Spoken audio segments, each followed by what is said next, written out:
Total Screen proudly presents their official podcast, On Screen, with your hosts, Tyson Gifford and William Roerig.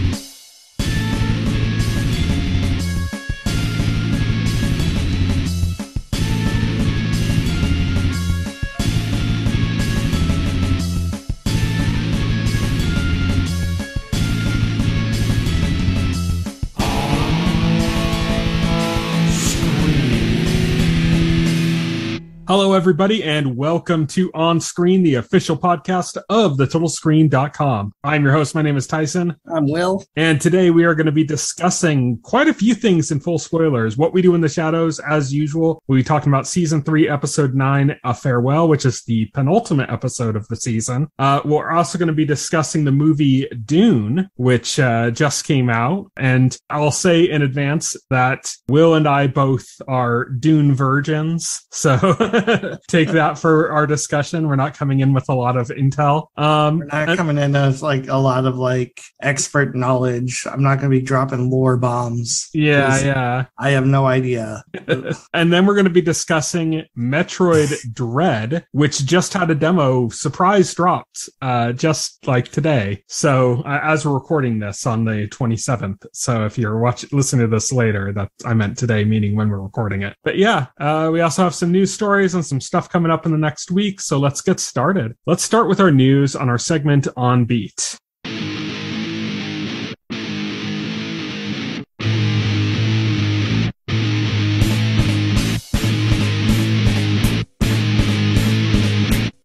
On Beat.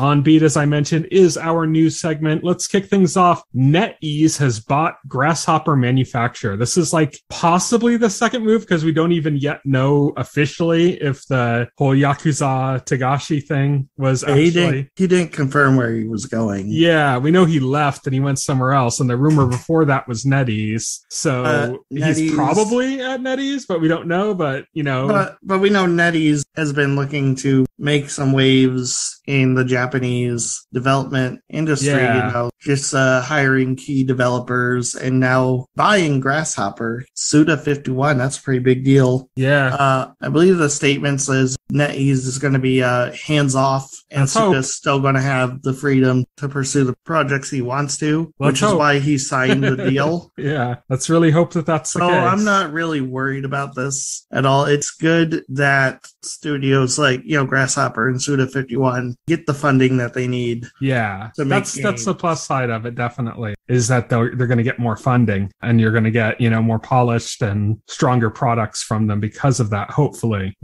Our next story is that Dune has scored a $40.1 million in its domestic box office for its first weekend. Now saying it's the highest take on the HBO Max same-day releases, beating out Godzilla vs. Kong, which had $31 million. Oh, wow. Having watched it and enjoyed it, I'm happy about that because it is a very good movie. Again, I'm not like having experience with Dune before watching this film. Mm-hmm. But, the thing is like, and we'll get to the movie more later, but the thing is like, the movie is like half of a story. Yeah. And whether or not we were going to get Dune 2, whether or not we were going to actually finish the story, hinged on this performance. And yes. Sure enough, shortly after these numbers came out, they confirmed Dune 2. They greenlit it. Yes, exactly. Like, this is very good news that it did well, relatively well, pandemic well. And hopefully it continues to do well and picks up success because we're not even, the movie doesn't even cover the first half of the first book in the series. And there's like quite a few books in the series. Yeah. So if we want to complete the story and get everything that we can out of it, it's going to need to be continually successful because this is not a cheap,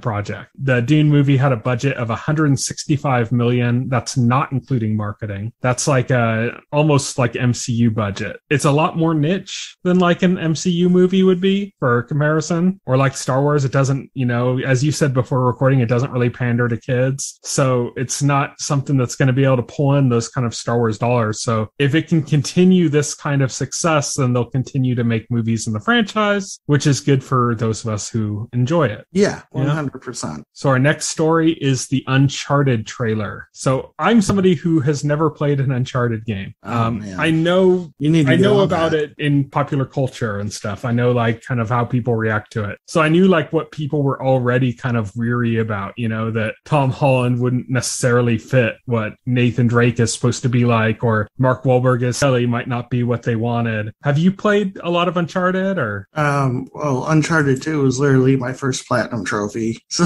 okay.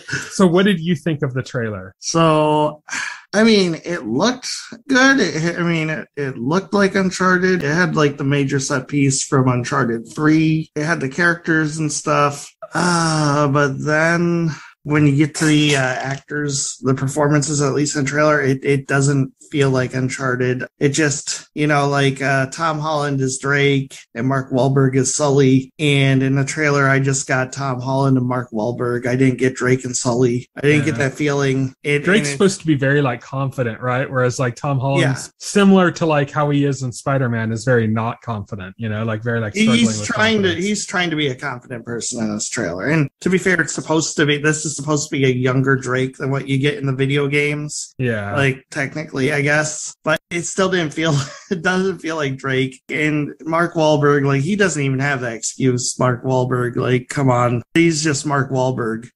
Like, damn it. Man, the whole like 1 minute rap section in the trailer was just a bit much. Yeah. Where he just busted out into good vibrations and started. Yeah. So it looks like something that's probably going to be like entertaining, but it's not going to be like wholly satisfying for Uncharted fans, I don't think. While we're on the topic of trailers, let's move on to Cowboy Bebop, which had its first like real teaser. Like before they had done like a little scene that actually isn't in the show, and they did an opening sequence based on. They did the opening sequence, which was I thought was like way too corny. Yeah, they should have gone for something different, or just no opening sequence. Yeah, it felt like it's trying way too hard to pander. I think they should have done it like Breaking Bad style, like a few musical notes and like a animated title card, and that's it, Yeah. Like the scene that's not even in the show that they released before. I think it looks too clean, and that's a weird thing to say, that like it's real clean and sharp and stuff, and the colors are real bright and vibrant, but like I think to have those colors and everything pop so much, to have the clothes be like super vibrant like that and make it still work, you have to like put kind of a stylistic filter almost over the whole thing to me, like it should look very grainy, in my opinion, very high contrast and grainy, and it just looks a little too clean. I think that's like my biggest issue with everything that's in this trailer, is it almost feels like you just need to throw a filter on top of it. Yeah. Otherwise, I think tonally it is doing what it should be doing. It has that kind of exploitation film kind of vibe to it, but it needs to have the look of that too, I think, and it doesn't really have that. I do like that Spike is constantly trying to kill Faye Valentine.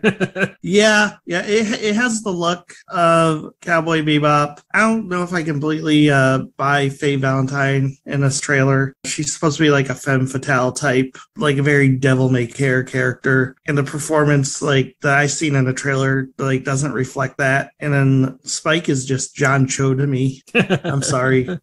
I'd say Jet is pretty spot on. Like he has the look down, he has like the attitude down, like everything down for Jet. I think they got that right. But I think like Faye and Spike need a little tweaking. Yeah. It's the same problem I had with the Uncharted trailer, if I'm being honest. So far I'm having a hard time. Faye Valentine needed a mustache. Yeah, she needs a mustache. It just doesn't work. I'm totally willing to give it a shot. I like what they're going for tonally. I think that it's a good match. I thought that might be lost. Like I said, though, I think that it almost looks like a cosplay skit on like a really high production value, because it's just too bright and colorful, which works for an anime because it's an anime, but doesn't necessarily work as well in live action. Yeah, live action, it doesn't work. Especially since like there's a lot of influences in Cowboy Bebop, like the sci-fi stuff, the cities and stuff have like a Blade Runner influence. Yeah. And that it's bright colors and stuff because it's anime, it's a cartoon. Yeah. When you translate that directly to a show, it doesn't look right, whereas like it should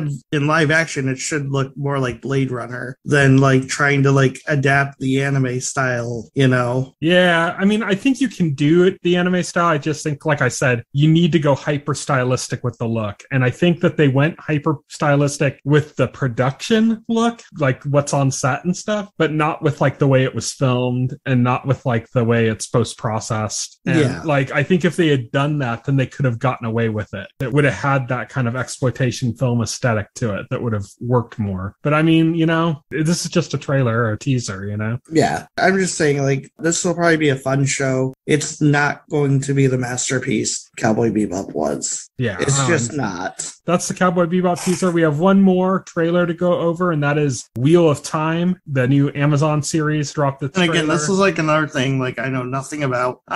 Spoiler, was not big into fantasy for like a long time. Like, I think the first major fantasy franchise I ever got into seriously was Game of Thrones. Like, even Lord of the Rings, I just watched the movies. I never really sat down and read the books, you know? So, wasn't a big fantasy guy, so I never read any of the Wheel of Time books. I don't know, like, anything about it. This is one of the biggest fantasy franchises, book-wise. Right. Like, Lord of the Rings, Game of Thrones, those are two, like, huge ones, and then you have, like, the more family-oriented ones. You have, of course, Harry Potter, something like that, Chronicles of Narnia. But up there with like the Lord of the Rings, Game of Thrones style one, like if you were to list like the three biggest, like more adult oriented fantasy books, it would be Lord of the Rings, Game of Thrones, and Wheel of Time. So that's like tells you kind of at its scale. It's up there. It's an incredibly popular series. I don't know, like I haven't read the books either. Plot wise, I don't really know a lot about Wheel of Time. I know more about like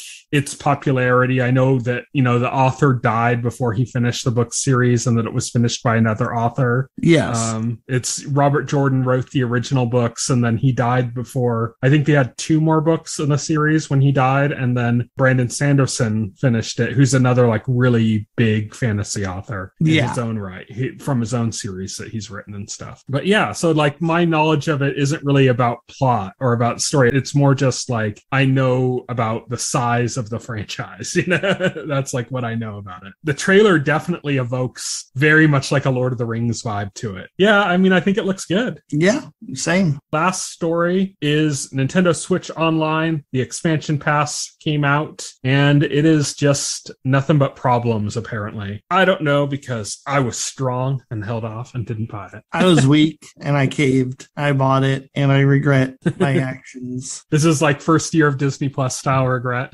This is like, why did I do this? It's fine. I get the Animal Crossing DLC, so I can play that. I'm sure that's going to be a lot of fun. The Genesis stuff is actually solid. That's M2 doing the emulation there. They got about a year to kind of win you over, right? Yeah, they got a year to win me over. They could add new stuff to it, hopefully, like GBA. I'm going to be honest. I think like going forward, this is probably going to be like the default subscription. Like, I'm not saying they're going to take away the base $20 subscription, but like if they do add new stuff to the online service, like GBA or whatever, it's going to be on the expansion pass. Like, you're probably never getting any new systems or anything sticking with the base subscription. Yeah. Besides like new themes for Tetris 99 or something. Yeah, exactly. Yeah. That's about it. Or I could see them like how they did the Mario 35, something like that for another anniversary at some point, you know? Right. Yeah. But for the most part, yeah, for like actual like legacy content, yeah, we're probably not going to get too terribly much more from the base model. But that's the base model's fine for me right now. Like if they add GBA support and they put some good games in there, then that'll make me upgrade. But right now, no, not even close. No interest at all. I have no more interest in Animal Crossing for now. Like, but I'm the kind of person, like I played the GameCube version. I was going to say the original, but like in Japan, the original was on the 64DD. It was on the N6. No, it was just the Nintendo 64. I thought it was a 64DD game. Yeah. I believe it was originally planned as a 64DD, but that was canceled. It was moved over to 64 as a cartridge game. But that never came out in the US, that version. Yes. We got the GameCube one, was the Animal Crossing. The GameCube, yeah, but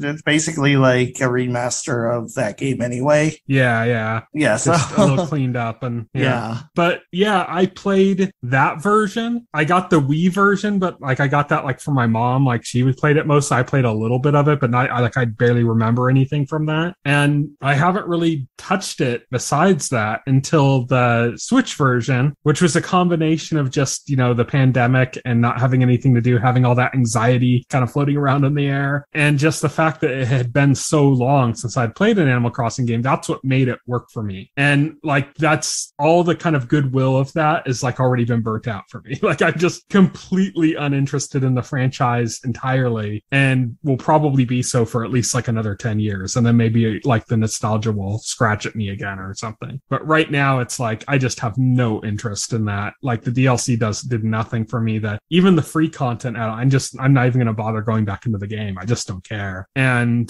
N64, the only two games I want on there are the Zelda games. And the Zelda games, like I really wanted to get the 3DS versions on the Switch. I wanted like ports of those. And this kind of was like the death knell for that. Like that means we're almost certainly not going to get those. And that just kind of makes me sad. And I don't really have an interest in revisiting the N64 versions. I wanted to try the updated ones. And the Genesis, like if I really wanted those games, I'd get the Genesis collection for less than the expansion pass cost per year. Yeah, but there's a couple games you still can't get. But they're not the ones I care about. Like the only games I care about from that are on the Genesis one are both on the Genesis collection, I believe. Ristar hate over here. I don't know. Actually, I'm just weirdly saying, enough, like, personal stance. Actually, I think Ristar is on that collection. Actually, weirdly enough, Echo the Dolphin isn't on the Genesis collection. Yeah, I think the only ones I care about are the RPGs. Well, that's like just Phantasy Star. Yeah, there's two. There's Phantasy Star and there's another one. Shining Force. That's it. Yeah, I believe yes. And I believe both of those are on the Genesis collection. So if I ever did care enough to play those games, I would just get the Genesis collection. For less than the cost of 1 year of this thing. And it's just, it's all personal. It's based on what interests you. But for me, like, there's just nothing. Like, I just don't care about this expansion pass. Like, they add GBA stuff, then maybe I'm going to start getting a little bit more interested. But as it is now, nope. Give me some of those GBA RPGs and then we'll talk. That's enough for On Beat, though. Let's move on to our next section, On the Horizon.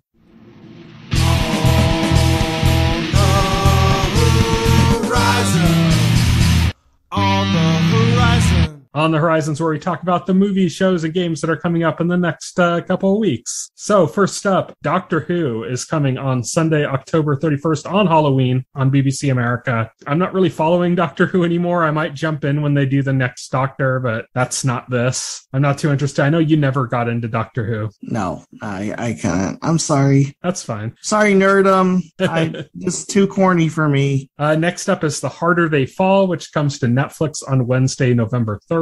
This is like, it's basically saying like there were a bunch of black historical figures in the Old West that don't really get a lot of screen time because, Westerns had their heyday mostly back before anybody, in Hollywood gave a shit about black people. So they just didn't bother with that. So this is kind of like an idea of like pulling them together and doing like a really stylistic spaghetti Western style thing. And it's got a great cast. It's got Jonathan Majors, who's King the Conqueror, and it's also got Idris Elba in it. So yeah, I think it looks really cool, like stylistically cool and stuff. So I'm actually looking forward to that. It's a movie, not a series, but a Netflix movie. That is Wednesday, November 3rd. Big Mouth returns for its next season on Friday, November 5th. Also on Friday, November 5th in theaters, we have two movies. Spencer, which is the new like Princess Diana biography movie, and then Eternals. Eternals is a big one. Yeah. Because I'm weirdly like not super hyped for that movie. That's a week from this Friday. Yeah, that's on the horizon. That's what's coming up in the next couple of weeks. And that brings us to our final but extra packed category, full spoilers.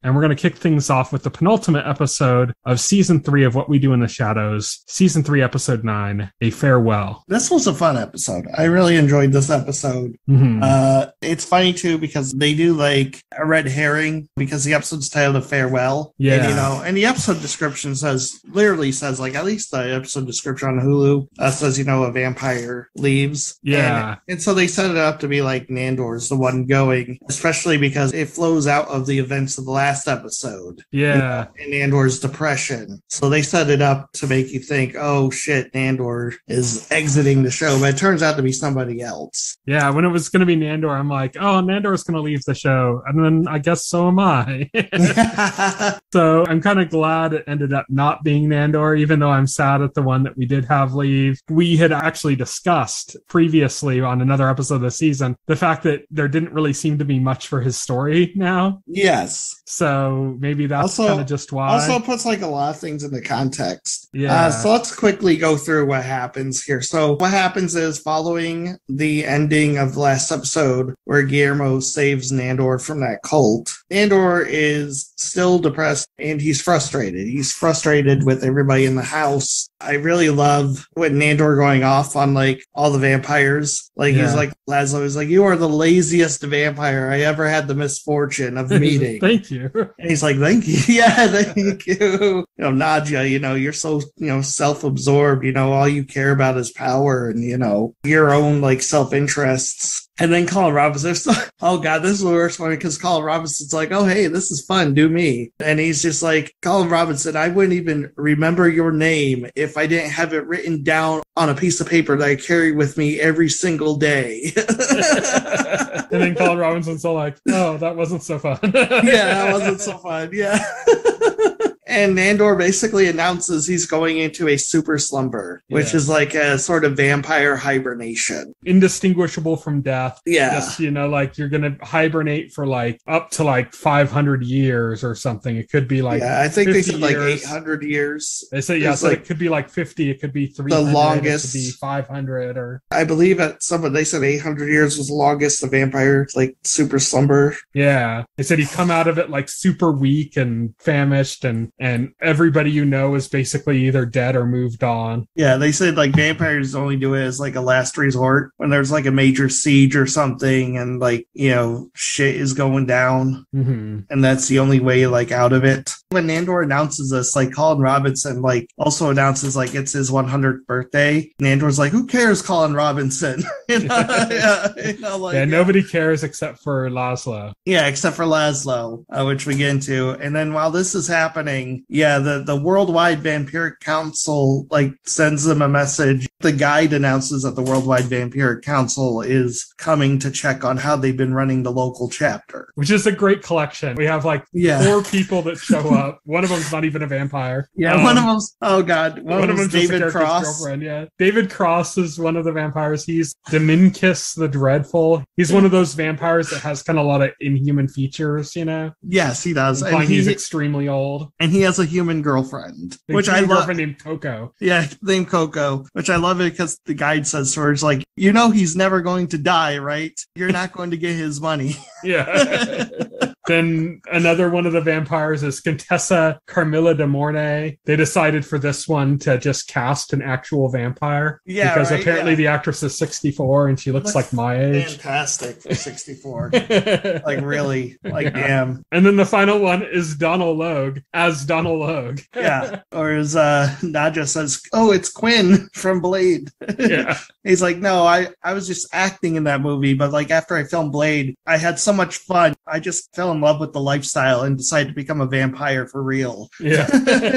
I love Donald Logue. He's great in so many different things. It's just funny for him to just be playing this version of himself. Right. Yeah, exactly. I love it with like... I love the random actors with some self-cameos they have in the show. Like, they had Count Bakula, before. Yeah, Scott Bakula. They kept calling Count Bakula. I love the banquet scene in this episode where like the waiter goes over to Donald Logue and they say, a drink? And he's like, I don't mind if I do. And he just takes a big bite out of the waiter's like neck. And he starts passing around. He says, anybody else want some? It's really fantastic. There's a whole weird thing going on through this. As every chance they get, Laszlo interrupts to basically like praise Colin Robinson and bring in his 100th birthday thing into this. And Nadja's like getting frustrated with him about it. Yeah, Nadja's getting frustrated. Yeah, Laszlo's trying to remind everybody it's Colin Robinson's birthday. Nandor is trying to super slumber, but like when they first get the announcement, they wake Nandor up, and Nandor basically tells Nadja to just like leave him alone and just tell the vampire council that she killed him. And so they try that. So she tells them that, and then they demand to see Nandor's body. So he wakes him up again, and he's like, "Why didn't you just bring it in and wake me up? It's indistinguishable from death." And Guillermo's like, "Oh, yeah, okay. oh, okay." And then as they're looking at Nandor, they start like talking about his penis, and like they insist on seeing his penis. Yeah. It's a very like David Cross thing to do. It's funny that his character is all into it. Yeah, his character's all into it, right? And so like they have Guillermo pull down Nandor's pants, and they're commenting like on his penis, the size of it, and the thickness and everything. And then they're like actually fondling him and shit. They leave, and Nandor is like, "Thanks for that, Guillermo." Yeah, thanks for that, Guillermo. And it's clear that this whole super slumber idea is just doomed. Yeah. It's just not happening. Laszlo, after not just getting frustrated with Laszlo for constantly bringing up Colin Robinson's 100th birthday during this whole thing, Laszlo finally reveals why. And that's that, like, right when they got to that place, like in the first episode of this season. Yeah. The Vampiric Council saw Laszlo rip the page out of that book and claim that it was just porn he was saving for later. You know, that was information about the energy vampires that Colin Robinson was looking for, which is basically saying that they're going to die at exactly 100 years. Yes. So Colin Robinson, this is like the day of his 100th birthday. So by the end of the day, he's going to be dying. Dead. He's going to be dead. So Laszlo reveals this to everybody, and everybody's sad. But, you know, Colin Robinson himself doesn't even know. Like, Laszlo hasn't told him. Just letting him live out his Laszlo hasn't told him. Nobody has. And even after this, like, nobody has the heart to tell him. Yeah. So they just let him live out his last day completely oblivious to what's going on. That's like a gassy mess. He's just progressively looking worse and smellier. Yeah. And then he dies. And then, like, they wake up Nandor for the last time because they're like, Colin Robinson died. They thought you should know. Or he's dying. That's what they tell him. Yeah, he's dying. Yeah, because he's dead by the time Nandor gets to him. Yeah. And Nandor is like, he's upset having been woken up for the 50th time. And the first thing Nandor said is, he's not dead. How do you know he's dead? He was able to fake his death before. You know, come on, guys. He's just doing this for attention, yeah. Yeah, he's just doing this. And he starts like, wakey, wakey, Colin Robinson. He taps him on the head, and his head caves in. Yeah. Which was like one of the most shocking moments, like, on the show, period.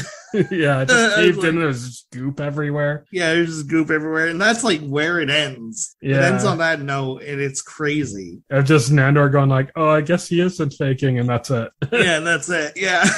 And we got one more episode left, you know. We got one more episode. That was the farewell. I love this episode because it really contextualized some things happening to the season. Like, it revealed a new layer to Laszlo's personality. That Laszlo, like, he puts on a front like he doesn't care, but we see like there's a part of him that actually does care. Yeah, he cared enough to be Colin Robinson's friend for the last few months of his life, even though like he really couldn't stand Colin Robinson. Yeah, so that kind of puts, like you said, it puts things into context how Laszlo and Colin Robinson have been growing close through this whole season, having like little adventures together through the whole thing. Right, yeah. I think also it contextualizes why Colin Robinson was acting strange or off this season, because he was in the last stages of his life. Like, if you notice, like, all of his attempts to annoy everybody and drain energy, like, failed or were like the last episode where, like, after Nandor left, he takes Nandor's room and he starts farting all over it, and he says, you know, this is how energy vampires mark our territory. Also, like, it really bothers people, so it's good at getting energy, forgetting that nobody else is going in that room but him.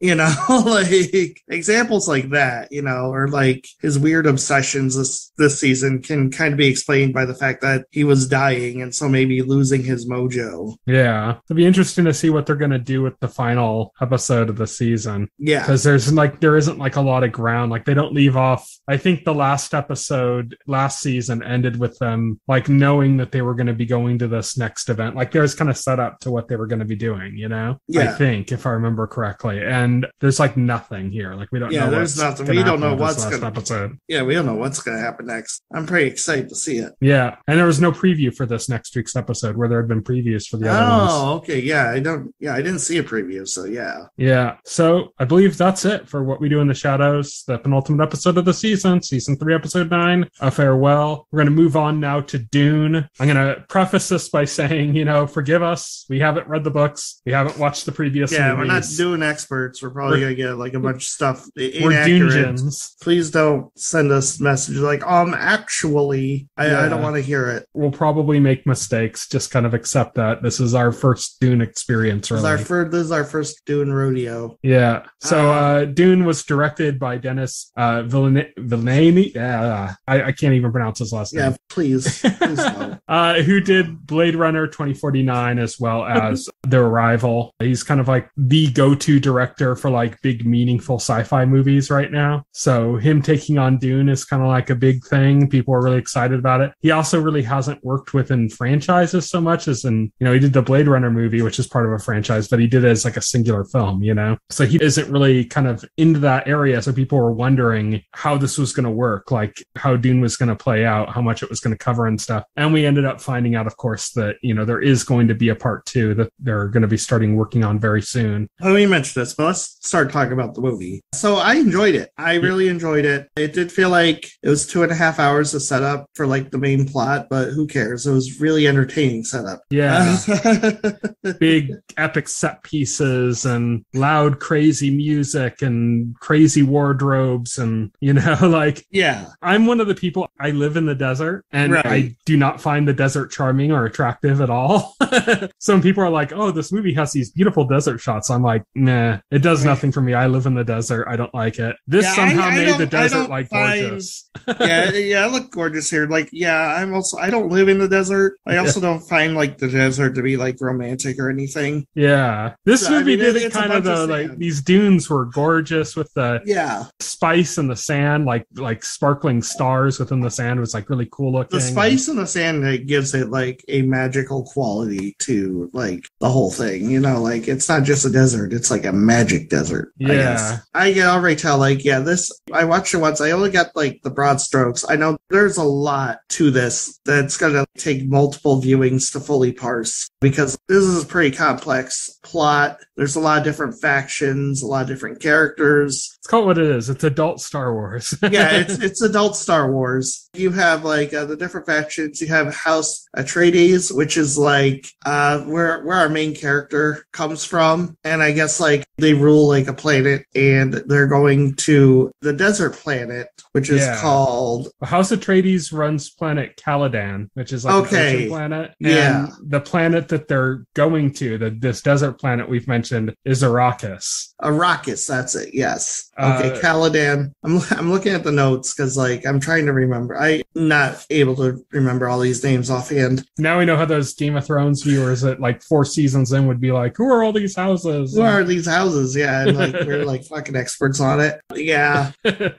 There's House Atreides. They're the ones that are going to be taking over this desert planet. Should be noted that they don't want to. They're kind of ordered to. Yeah, they're taking over because it was previously ruled by House Harkonnen, who are like our main antagonists for like this movie. Yeah. And like going forward, they were very obviously the bad guys. It's explained like in the beginning that they've been ruling over Arrakis for a while, and their whole thing was just extracting as much spice from the planet and exporting it as possible while abusing and the native population.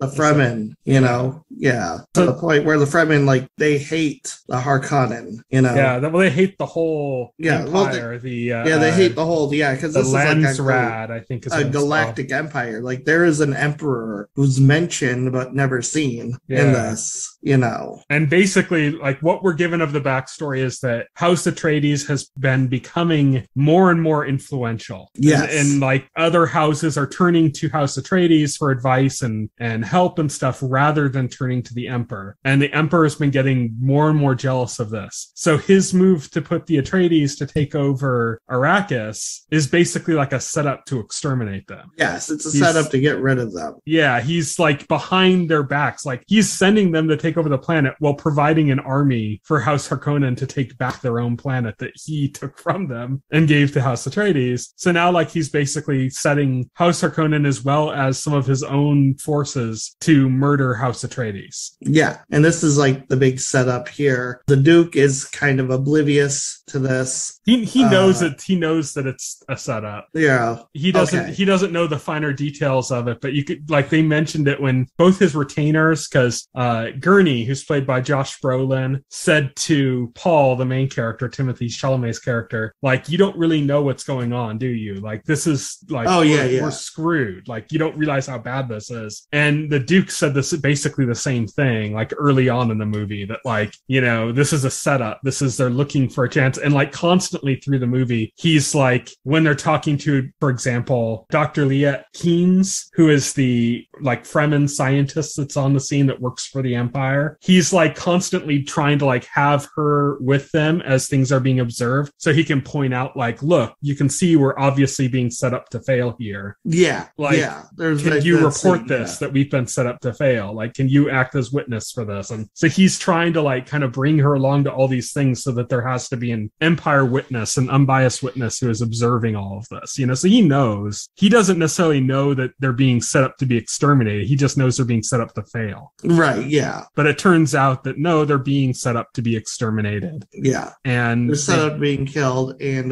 one of their own retainers is in on it, you know, because his wife was abducted, and they've been, you know, he said something about, like, cutting pieces off of her or something that they've been doing already. Yeah, this guy, the Baron from House Harkonnen, you know, he's the one who basically is holding this guy's wife hostage and making those threats. You know, he's the one who has this retainer under his thumb. We should say, like, there's also, like, this order. The Bean Gesserit, the order that's kind of like all the women, like the Reverend Mother, and the main character's mother as well, is one of these. They're kind of like almost like Jedi in the sense, like, when we say this is like adult Star Wars, they're the ones with mysterious powers. There's something like, there's like a power like that the main character and his mother have, like the voice, where, like, if they do it correctly, they can command people to do whatever they want them to do, or compel them to do whatever they want them to do. Yes. But apparently it's not easy to do, because, like, the mother can do it effortlessly, but the son, the main character, Paul, and the epic fantasy sci-fi name of all names. Yeah, Paul. Right? Yeah. Paul has difficulty doing it correctly. Yeah. Paul has issues doing it. He can't get the pitch right, and so it fails most of the time. Like, his mother tests him on it several times and is like, you almost got it, you know? And we see there are moments he can do it, but it's, like, kind of just barely. He also has dreams that are like visions of the future. Yeah, he has, like, prophetic dreams that he's not quite sure are prophecies, you know? And it comes up where he has a meeting with the leader of this order that we're talking about, and at one point she asks him, like, do your dreams have a pattern of coming through? And he said no. Yeah. So this is, like, fairly new, I guess, the prophetic dreams he's been getting. But yeah, it's kind of, you have this whole chosen one kind of storyline going on with the character of Paul, who is, like, the result of, like, selective breeding, I guess. Yeah, because Ben Gesserit has been participating in. Yeah, because they're looking for a chosen one. Or they're looking for, like, I forgot what they called it, like a central voice or something. It's the Quistaz Haderach. That's going to lead them. Yeah, it's prophesized to, like, lead them into the future. Yeah, or something. The Reverend Mother doesn't believe that it's Paul. Also, she's upset because, you know, like, they're only supposed to be women, you know? Yeah, and this leader is supposed to be a man, but she wasn't authorized. Yeah, the leader is supposed to be a man. But, I didn't know that. But but she wasn't authorized to have a man. She was supposed to give birth to who was, I believe, the person that was supposed to be the mother of this person. Instead, she gave birth to a man and believed him to be this person rather than the mother of this person. Yeah. This messianic figure. Meanwhile, the Fremen have their own prophecy about an outworlder who knows their ways and is going to lead them to this was partially influenced by that group, though. This Ben Gesserit, like they sent people to spread these rumors about. Yeah, it's connected. It's all connected. Like it's a lot of lore and information to parse, even for like a 2-hour movie. But it's all like so very interesting. And there's a lot here, like even like especially if you love like the political intrigue stuff. It's got that. It's got the sci-fi, the magical elements of Star Wars. You know, so if you're into that, you'll like that. Our main character, Peter Parker, has been dreaming of Zendaya. Yeah, Zendaya. She's one of the Fremen. We actually see her at the very beginning of the movie. You know? Yeah, we see her a lot through visions, and then we don't actually see her for real until like very close to the end of the movie. Yeah, because I think the scene at the beginning of the movie is like one of Paul's dreams. Yes. Yeah, okay. Yeah, so yeah, we see her through Paul's dreams and visions exclusively until we get to like the end of the movie where Paul and his mother have escaped the Harkonnen and the Empire's forces trying to kill them and try to like hide out with the Fremen. And that's when we get to see her for real. Yeah. Because like what happens with the plot is the Empire's plan goes off, you know, the Harkonnen launch an attack on Arrakis, and through the treachery of the retainer, who I believe was like the doctor. Yeah. Through his treachery, they do manage to kill the Duke, and pretty much everybody else ends up dead. Like pretty much everybody else, except for Paul and his dead, mother. or we don't know like what's happened to them. Presumed Right. dead. Like presumed. I don't dead. think they showed Gurney if he was dead or not. Yeah, but it'd really be a shock if he was alive. Yeah. It's unlikely anybody else is still Duncan alive. survived the initial attack. Yes, That's but Jason Momoa's character. Yeah, he Jason ended up Momoa. dying, allowing Paul and his mom to escape. And again, that was a dream Paul had. Early on in the movie, we see exactly where Duncan dies. And then when they're hiding out initially with the Fremen guide that was working with the Empire as well, you know, when they're hiding out initially and you see that hallway and you see the men coming in, you instantly recognize it that, oh, that's where Duncan's supposed to die. Yeah. And that's the same place. And those are the same like soldiers from Paul's dream. And sure enough, it happens. Yeah. So Duncan dies. They escape. The Fremen guide that they had that was helping them, because she was playing both sides. She's like Fremen and working for the Empire, but the real person she serves is this messianic figure that she believes is Paul. Yes. So she is helping them. They escape. She's kind of running to make her escape in a different way to like warn some of the Fremen that they're basically coming for all of them. This like group of native people that's been rumored to be like 50,000, but there's like literally millions of them. Yeah, there's millions. They're just hidden away. And she's going to warn them. She gets killed by the Sardaukar, who are the Empire's forces that were lent to the Harkonnens to take everybody out, basically. There's all sorts of like delicate balance war stuff going on here. Yeah, House Harkonnen takes back control of Arrakis, and the Baron, who, by the way, survives a poison attack from the Duke. Like, one of the last things, the doctor, after he reveals his betrayal to Duke, gives the Duke, like, a fake tooth that he says to, like, crush, and that would release a breath of poison that would kill the Duke, but also, like, anybody who's, you know, within the vicinity. Yeah, basically the whole room, you know. Yeah,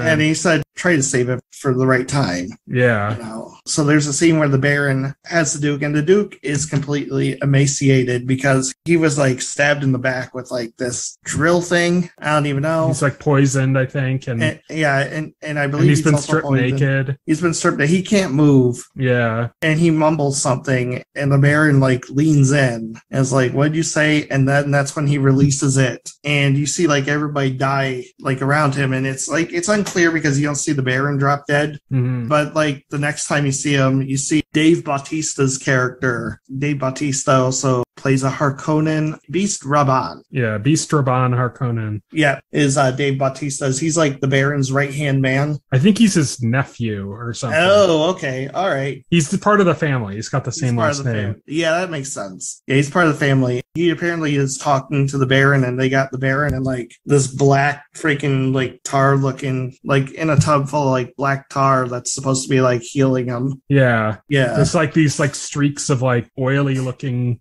stuff coming out of it, like yellowish, oily stuff that's like separating. That's apparently the poison being drawn out of him. So the Baron survives that attack. And basically, after that, the Baron reclaims control of Arrakis, and he immediately decrees that the spice trade resume at full speed. And also this time, he orders the complete extermination of all the Fremen. Yeah. What's interesting here is that the Reverend Mother had visited. She knew what was going to happen. She knew that the House Atreides was going to be destroyed even after she kind of like gave her blessing to Paul and his mom and stuff. Then she goes and visits the Harkonnen and is like, go ahead, kill them all, kill the Duke, whatever. I don't care. She said kill the Duke, but don't kill the mother or her child. They're protected by us. Yeah, and he's like, I promise I won't. Of course, then they immediately are like trying to kill them. Yeah, immediately. They even say like, we're just going to leave them in the desert and they'll die there. But it's like, it's not even that. They're like straight up going after them, trying to kill them. Well, there's the thing, like,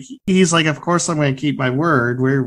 So their grand idea is that they're just going to capture them and then they're going to release them into the desert and just let them die. And then that way they can say that they didn't kill them, as long but as even that, they're straight up trying to kill them later. Yeah. So like their great idea is like, if they kill them indirectly, then the promise is still kept. And of course, it's through the Harkonnen trying to like half-ass doing this murder while trying to keep that promise, or like by a technicality that they're able to escape instead of being murdered directly.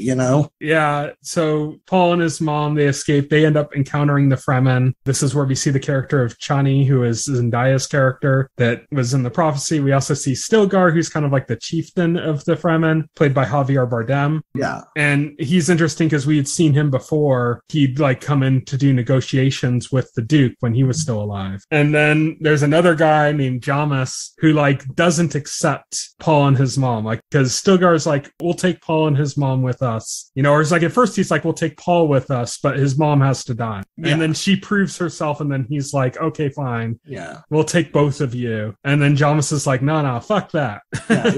He's like, I'm gonna fight to the death with her. And Stilgar's like, no, you can't fight her. And then Paul steps up as her champion. Yeah. And so he's gonna fight Paul, and spoiler alert, Paul wins. The only part that Paul struggled on, I mean, Paul was like easily besting him. The only thing he was struggling on is that he didn't want to kill him. Yeah. And he didn't realize that he had to. He didn't realize, because he tells him to yield. And Stilgar is like, no, this is a fight to the death. What are you talking about? And it's going back into like prophecies and visions and stuff he had where it's saying things like, to kill a man is to kill yourself and all this kind of stuff. So it's like, so I imagine to kill a man, to kill yourself is some kind of like, now Paul's dead, but the messianic figure is now taken over kind of thing. I think it was kind of one of those like ideas of like, you have to kill the man you were to become the man you'll be kind of thing. But he didn't want to kill him because, he had that floating in his head, but then he ended up having to in order to move on, basically. So he wins. They're headed off back to meet up with the Fremen. House Harkonnen is trying to kill off all of the Fremen and take back the planet. That's kind of where things are left off. What's interesting is that I like the idea that the Ben Gesserit might have an issue with what the Harkonnen did,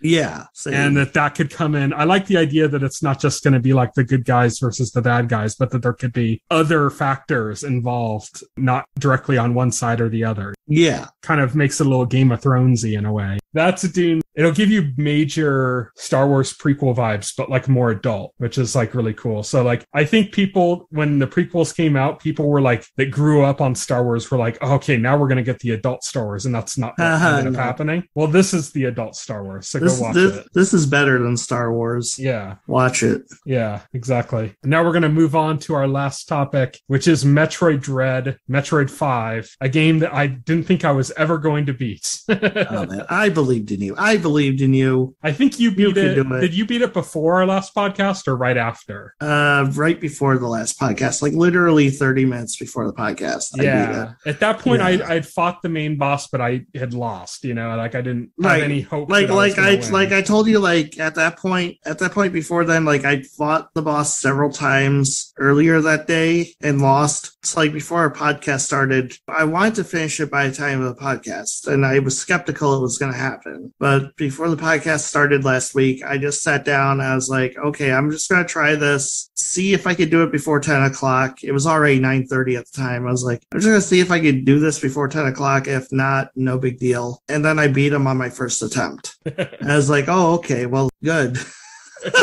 So the boss has like kind of 3 phases. Well, there's actually like 5, but 2 of them aren't even really, 2 of them aren't even like real phases. They're just kind of like story cutscenes that you can interact with. Yeah, I'd say like, there's just 3 real phases. Yeah. The other phases are, it's nothing. It's literally story cutscene and then like press the button. Yeah. Or like charge or blast and that's it. Yeah. But there's 3 main ones. The 3rd phase is just kind of almost an extension of the first phase too. Yes. So the only phase that's like truly hard is the second phase. You know, that's the one, and that's the one where he's basically invincible, and the only way you can get through it is that's not when he's invincible. That's when he's got flight. The invincible is like half of phase 1. Yeah, it's halfway through phase 1. It's after the point in phase 1 where he does the giant blast that you just duck under. Mm-hmm. Like after that, then he turns invincible. You can only beat him through counters. Yeah, which I'm going to be honest, I never had an issue with timing the counters on him. They seemed like super easy to get. I didn't have too much issue once I nailed it. I think like the most trouble I had with the counters was like just like overreacting and dodging the attack instead of just standing my ground and doing the counter. I had to like remind myself to be like, no, stand your ground here. That was most of my stakes in general. In the entire boss fight was like, I would like see him do something and I'd be like, oh shit, is he going to do move A or move B? And then I'd react like in this kind of sporadic way because I wasn't sure what he was going to do and I'd make the wrong choice and get screwed up. Right. Yeah. And then once I kind of like understood his pattern better where I could follow it, the first phase was like nothing. Like I literally got through the first phase with full health, full missiles, everything full. Like no issues at all.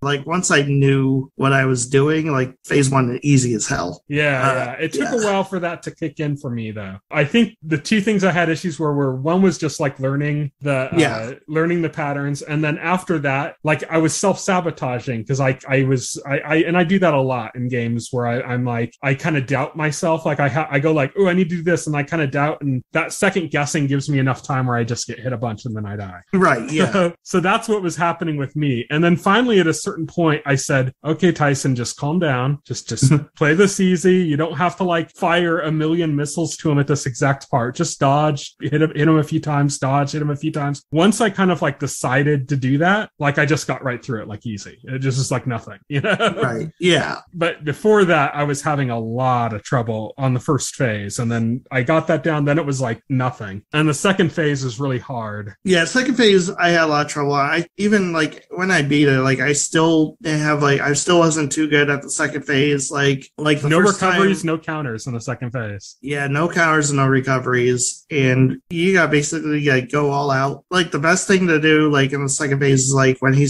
does the flying charge at you, you gotta like slide under it. Yeah, I was missing that a lot at first. Like I was missing my timing on it and kept getting hit.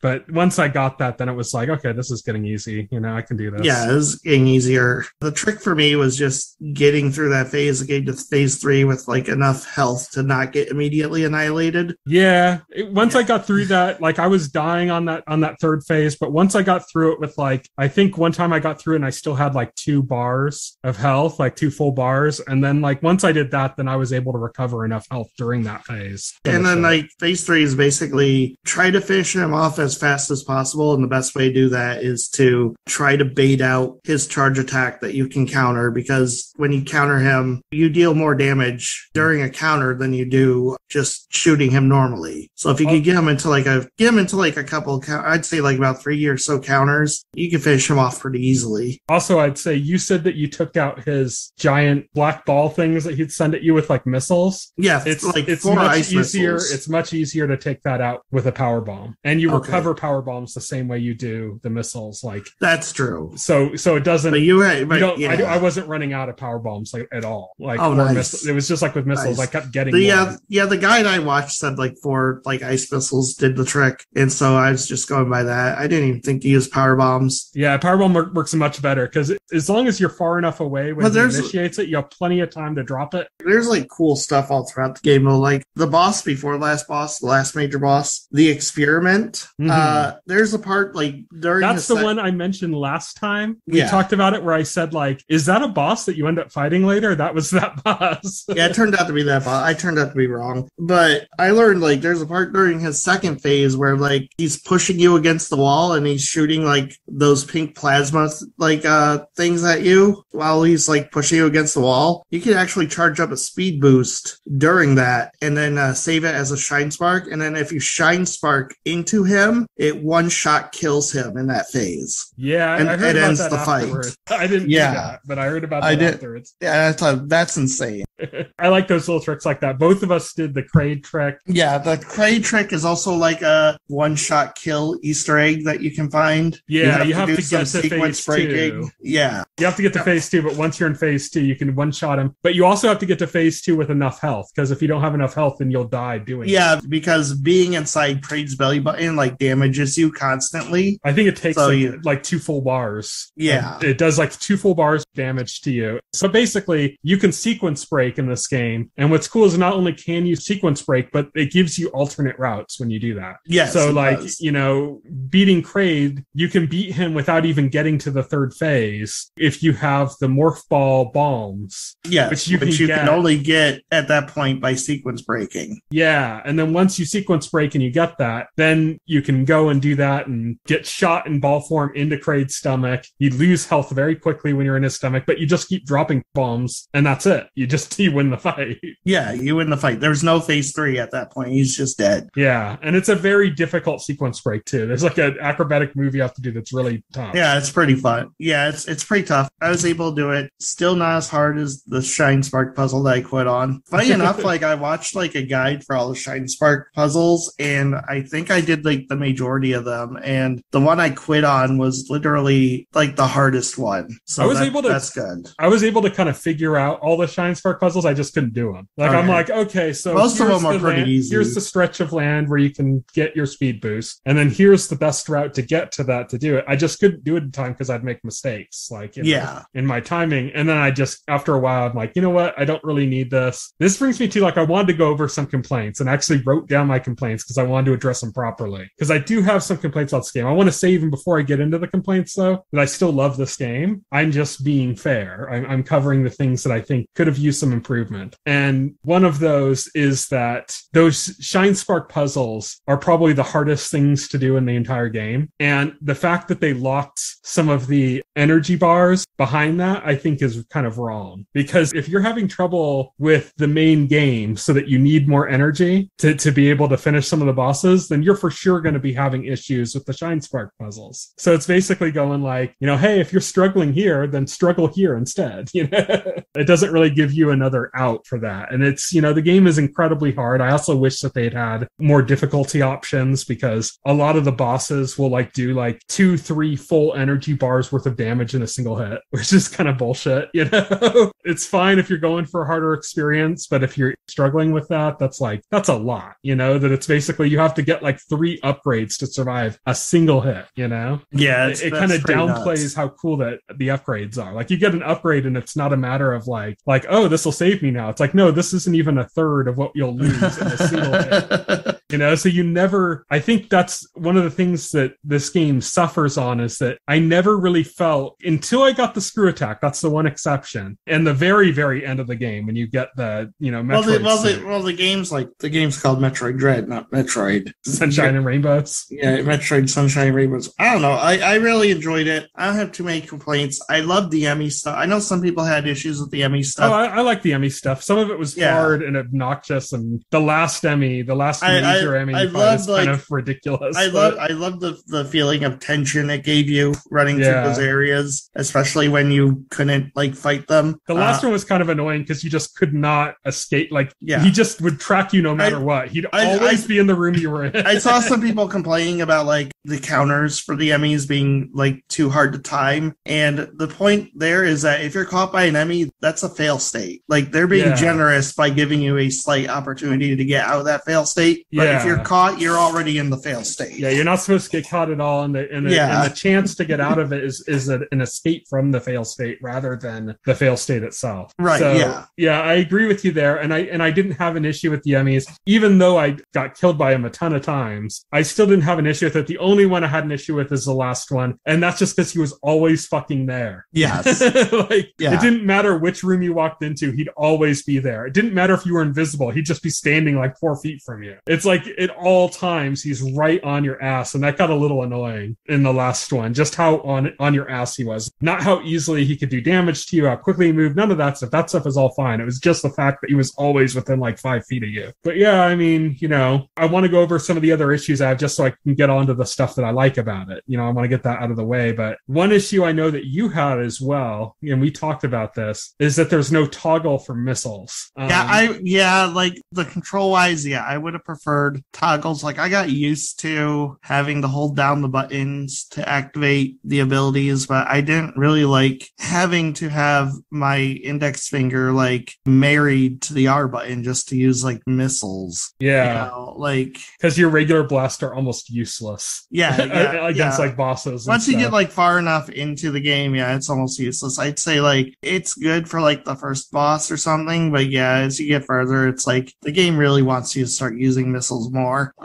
It's kind of funny because in older Metroid games, like say Super Metroid, the issue with using missiles all the time is just that you run out. Yeah, but I never feel like you run out in this game. But the issue here is just the fact that you have to hold that button down the whole time you're playing, basically. Yes. Which is frustrating. And that goes into, in general, like one of my biggest issues with the game is just in general, and I wrote it down as in the notes as pretzel finger syndrome, which is something you really get big time in when you finally get to take out the enemies. It's basically like, oh, here, now hold this button. You have to now aim while holding this other button. Now, you have to hold down like a button to charge the shot and like another button to do the aiming. It takes a little getting used to. And it never feels comfortable. Like it always feels off. Like it always feels like annoying kind of, like, so I had an issue with that. Like I disliked, I called that, the pretzel finger syndrome, because that's what it felt like. It felt like I was tying my hands up into pretzels trying to play those parts. You feel that way kind of at other times too. I was trying at one point to do mostly charge shots instead of missiles on like a boss, but because of like the way you have to like use the base of your thumb to hold down, I kept accidentally hitting the A button, which would initiate that dash move, which is probably my favorite ability in the game. But like, because of the width of my fingers, I just couldn't not activate it by accident when I was trying to use the charge beam. And that's when I kind of just gave up and said, okay, I just have to just use missiles when I'm fighting bosses. Like there's no way. Otherwise I'm going to keep hitting this fucking dash button when I don't intend to. And that's kind of like that finger pretzeling, that it gets to be an issue. I had an issue with that. And then my other probably biggest issue I had with this game is that it keeps locking off your progression. And I know why it does that. It does that so that like you get a new ability, for example, and then it locks you off in a way so that you have to use your ability to get out. Even games like Super did that fine, but that was basically just to get out of a room. But this game routinely will like, okay, now we're just going to block off an entire section of the game that we had before. So like, be honest, you saw something huge issue with this. The reason I had an issue with this is because Metroid games are all about being non-linear, and this made it feel very linear. Like it made it feel like, okay, I can't go to those areas that like the second I got an ability, like I'd get an ability, I'd be like, oh, now I can get this. It's like, nope, that's all blocked off now. You can't get to that until later in the game. And so that would kind of like take away from that feeling of like, oh, this is so cool when you get a new ability. Because the second you get that new ability, you can't use it anywhere. Because the whole area, every area that you've passed through where you've been like dying to go back with that ability to get, those new things, you can't access anymore until like another point later in the game. So I always thought that was really frustrating just because it makes it feel linear to me. Like it kind of takes away the feeling. I suppose, but it didn't like really bother me much. I understand why they did it. They did it so that players wouldn't get lost. You wouldn't get lost. Also, it is kind of linear in that you're moved towards the next areas. Along a certain path. path. Yeah. But the areas are also so huge, and you do end up spending so much time exploring within the individual areas themselves that it didn't really feel like it's super linear in that sense. I don't know. It was kind of like... It did to me. For a Metroid game, it felt very linear. I got my satisfaction out of it. I don't know. I'm not going to like rank where this rates in the Metroid pantheon or whatever, but I will say I highly enjoyed Metroid Dread. It's my favorite game of 2021. Of course, I didn't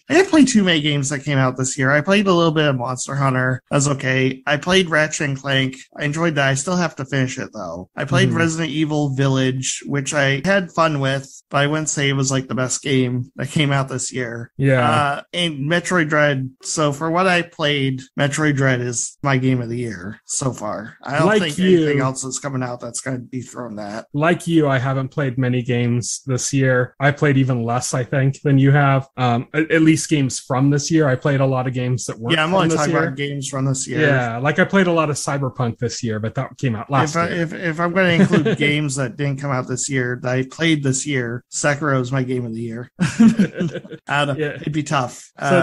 So like I'm in a similar boat, and like you, I'd also say this is at least so far my game of the year. I'm not saying it's going to be still because I've been kind of hearing a lot of really good things, for example, about Shin Megami Tensei 5, and I'm a big RPG nerd. Highly doubt that's going to. I don't really play those games anyway, so yeah, I'm a big RPG nerd, and I don't have too terribly much experience with Shin. I love some of the spin-offs. I played Devil Survivor and stuff like that. I am getting Pokemon Diamond Pearl remakes. I am a huge fan of Diamond and Pearl, but I mean, it's just going to be Diamond and Pearl again. And it's just Pokemon, which is a sub-tier franchise. So. I'm not going to say that's going to be game of the year.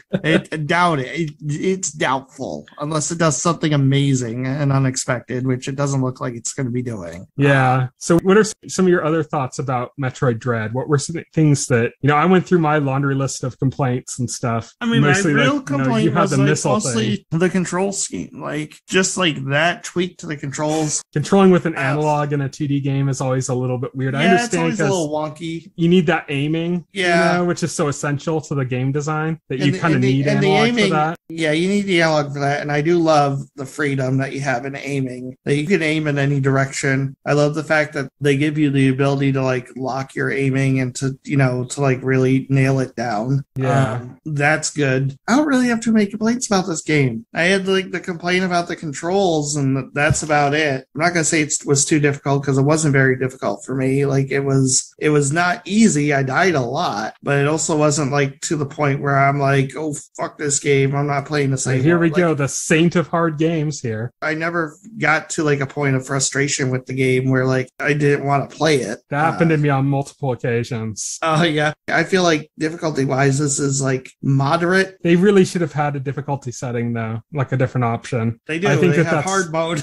Yeah, that you first off that you don't get until later, but second off, it's when you're taking 3 bars of energy with a single hit in a boss fight, that tells you need an easier mode. Yeah, okay, I will go with that complaint. Yes, I do feel bosses did do damage for way too much. Your energy seemed to drain faster in this game than in any other Metroid game. Yeah, you also never feel like I said, until you get the screw attack, that's the one exception, you never feel like you're getting stronger. As you gain new abilities, you have new movement and stuff, but if you go back to if you go back to older areas and shit, then and then they freeze over and the enemies become harder. Yeah, you do see the effects of your new armor, but for the new enemies that you're fighting, it's just enough to keep you from getting completely annihilated. It's funny because when you get the gravity suit, for example, the last suit you get, part of the description of the suit is and you take much less damage or something, and then immediately every enemy in the area that you're in, the whole world gets frozen over basically, and every enemy is 10 times harder. Yeah, and so it doesn't feel like you're taking less damage, it feels like you're taking more. But imagine